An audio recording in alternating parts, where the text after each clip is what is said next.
Have you ever reached a point where you just stopped answering, stopped showing up, and quietly, without a big fight, you just stepped back from everyone?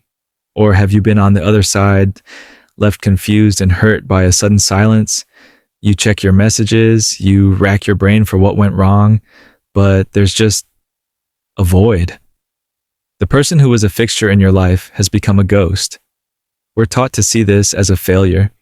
But what if it's a nervous system finally screaming, enough? This isn't about hating people. It's often about an internal collapse, a moment where pretending to be okay becomes unbearable, and the only way to save yourself is to let go of everything. We tend to judge the people who suddenly disappear from our lives. We call them cold, avoidant, or even cruel. We tell ourselves a story about their inability to commit, their casual disregard for those who cared. But what if that story is incomplete? What if the act of cutting everyone off isn't a cold-blooded decision, but a desperate act of survival? This is about the hidden psychological reasons that show, for many, cutting people off is a last resort act of self-preservation, often rooted in silent pain and past trauma. It's a story not of indifference, but of an overwhelming need for safety. 1. The primary motivation, self-preservation. The number one reason people cut everyone off is not anger, but a deep-seated need for self-preservation. Think of it as a survival mechanism. When someone's past is littered with abandonment or emotional harm, their brain can learn a devastating equation. Connection equals eventual pain. Their nervous system becomes wired for hypervigilance, constantly scanning for the next disappointment. After years of this, the mind and body are just exhausted. The decision to cut everyone off is the nervous system's emergency brake. It's a choice for safety over a connection that is proven, time and again, to be unsafe. People who do this often surprise others because they don't always feel immediate regret. They feel relief. But here's the dangerous paradox. While that initial quiet might feel like peace, chronic social isolation carries severe risks. Research shows that long-term isolation is strongly linked to an increased risk of depression, anxiety, and cognitive decline. What starts as a temporary shield from rejection can become a prison of loneliness, which is twice as harmful to physical and mental health as obesity. So, while it may provide a moment of freedom from anxiety, it's a strategy that can backfire, worsening the very problems it was meant to solve. 2. The trauma response. For many, the tendency to cut people off is a direct trauma response. You may have heard the saying, if it's hysterical, it's historical. While not a clinical term, it points to a real psychological phenomenon, a reaction in the present that is supercharged by a wound from the past. When someone with a history of trauma encounters a situation that feels even slightly similar to their original pain, a hint of betrayal, a feeling of being a burden, their brain doesn't always distinguish between now and then. The logical part of the brain can go offline, and the fight or flight response takes over. Cutting people off is the ultimate flight response, a subconscious attempt to keep overwhelming emotions at bay by removing the trigger entirely. They aren't just reacting to you, they are reacting to a pattern they recognize with terrifying clarity. This behavior can also be learned.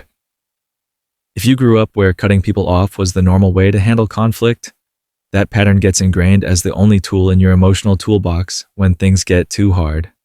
It is often a decision that comes after repeated failed attempts to set boundaries in a relationship that continues to cause psychological harm. 3. The search for real connection. A huge misconception is that people who cut everyone off are antisocial. The psychological reality is often the exact opposite. They aren't looking for less connection. They are desperately searching for real connection. They crave depth. Shallow, surface-level relationships feel draining and fake. Small talk, performative check-ins, friendships based on convenience rather than genuine care. These things don't just feel empty, they feel like a lie. The loneliest a person can feel is not when they are physically alone, but when they are in a room full of people and feel completely invisible. The isolation that comes after cutting people off doesn't create the loneliness. It confirms a loneliness that was already there. Many of these individuals spend their lives as the unofficial therapist, always listening, always giving, rarely receiving. When they finally retreat, it's because they are exhausted from sacrificing their authentic self. They would rather be truly seen by one person than known by many. Choosing to be alone is their way of ending the performance and finally living authentically. 4. The slow burn. From the outside, cutting people off can look sudden and impulsive. A text goes unanswered. A person vanishes. But psychologically, it's rarely a snap decision. It's the final scene of a movie that's been playing for years. They've kept a quiet mental record. One-sided conversations, unmet needs, broken promises. They give chance after chance. They make excuses. They hope things will change. What looks like a sudden door slam is actually the end of long-term emotional burnout. For years, they've been pouring from a cup that was never refilled. Eventually, there's nothing left. They realize that without their constant effort, some relationships simply wouldn't exist. When they finally stop trying and no one notices, it confirms their deepest fear. The silence isn't aggression. It's exhausted surrender.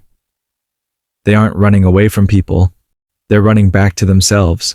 This is a silent and deeply misunderstood journey. If this resonated with you, if you saw yourself or someone you know in these words, consider liking and subscribing, and share your experience in the comments. Your story might be exactly what someone else needs to feel seen. Cutting everyone off looks like coldness, but it's often born from deep hurt and a desperate need for emotional safety. It's an act of self-preservation, but it's an alarm bell, not a solution. While it may be a necessary temporary escape from harm, long-term isolation carries serious risks. These people aren't broken. They're responding to something that is. Before judging the person who disappeared, consider the silent battles they may have fought. True healing isn't just about escaping pain. It's about eventually finding connections that finally feel safe.